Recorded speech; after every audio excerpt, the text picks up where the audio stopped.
Assalamualaikum warahmatullahi wabarakatuh. Perkenalkan, nama saya Jeli Ismawan Sholih dengan nomor induk mahasiswa 856837441.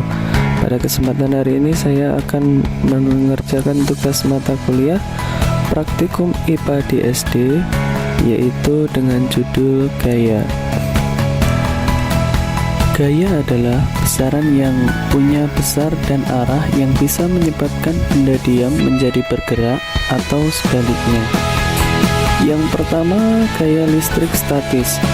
Alat yang digunakan adalah sisir, potongan-potongan kertas kecil, dan rambut. Sisir rambut selama beberapa saat.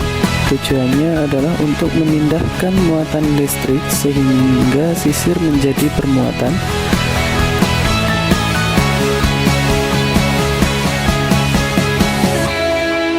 kemudian kita dekatkan sisir plastik ke potongan-potongan kertas kecil tanpa menyentuhnya. Dan lihat, ternyata kertasnya tertarik. Ini menunjukkan adanya gaya listrik statis. Gaya ini timbul karena adanya gesekan antara sisir dan rambut yang membuat sisir bermuatan dan mampu menarik benda ringan lainnya. Yang selanjutnya, gaya magnet. Alat dan bahannya yaitu magnet, jarum, benang, potongan seng, plastik, kertas, dan lem plastik. Langkah percobaan, kita dekatkan magnet batang secara perlahan kepada bahan yang sudah tersedia. Pastikan apakah bahan tersebut tertarik atau tidak. Mari kita catat hasilnya dalam tabel pengamatan. Ternyata benda-benda seperti jarum, jahit, dan seng tertarik karena adanya gaya magnet. Gaya ini hanya bekerja pada benda-benda tertentu, terutama yang mengandung besi atau logam magnetik.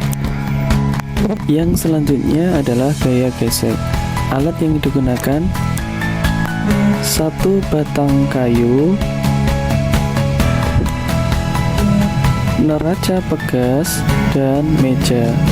Langkah percobaannya yaitu letakkan balok di atas meja, letakkan ujung neraca pegas pada balok, tariklah neraca pegas ke kanan perlahan-lahan. Catat penunjuk skala saat balok mulai bergerak, tarik terus sampai balok bergerak stabil. Catat gaya yang diperlukan untuk mempertahankan gerakannya. Sebelum bergerak, skalanya adalah 0, saat akan bergerak menjadi 3,0, sesudah bergerak menjadi 2,5. Gaya yang kita berikan harus melebihi gaya gesek agar balok bisa bergerak. Gaya gesek berfungsi untuk menghambat gerakan. Perhatikan gaya yang diperlukan saat balok mulai bergerak. Biasanya lebih besar daripada saat balok sudah bergerak. Karena ada dua jenis gaya gesek, yaitu statis dan kinetis. Selanjutnya, gaya pegas. Alat yang digunakan adalah statis, gelang karet, dan beban 20 gram. Langkah percobaan, gantungkan satu ujung gelang karet pada statis. Gantungkan beban pada ujung gelang karet yang satu lagi. Kemudian tariklah beban ke bawah, kemudian lepaskan dan amati apa yang terjadi. Gelang karet renggang ketika ditarik dan kembali ke posisi semula saat dilepaskan.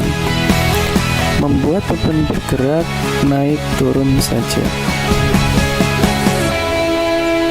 Beban kembali ke atas karena adanya gaya pegas. Gaya ini adalah kemampuan suatu benda elastis seperti karet atau pegas untuk kembali ke bentuk semula setelah ditarik atau ditekan. Yang selanjutnya, gaya berat. Adapun alat yang digunakan: statif, gelang karet, dan beban 200 gram, 400 gram, dan 600 gram. Langkah percobaan, gantungkan gelang karet pada statis. Ukur panjang karet, mula-mula adalah 6 cm. Secara bergantian, gantungkan beban dari yang paling ringan hingga paling berat. Ukurlah karet untuk setiap pergantian bebannya. Pada beban 200 gram, panjang karet adalah 7 cm.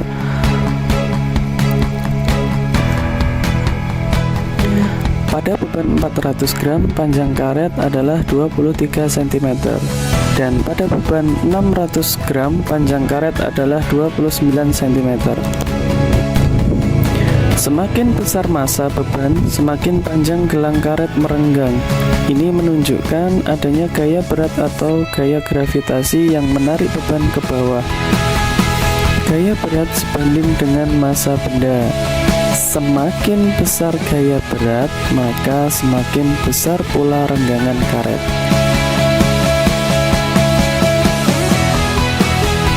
Yang terakhir adalah perpaduan gaya. Alat dan bahan yang digunakan adalah balok kayu ringan dan 2 neraca bekas yang sama.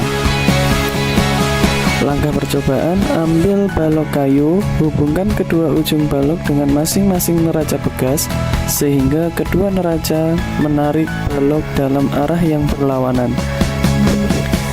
Kemudian mencatat besar gaya pada masing-masing neraca bekas.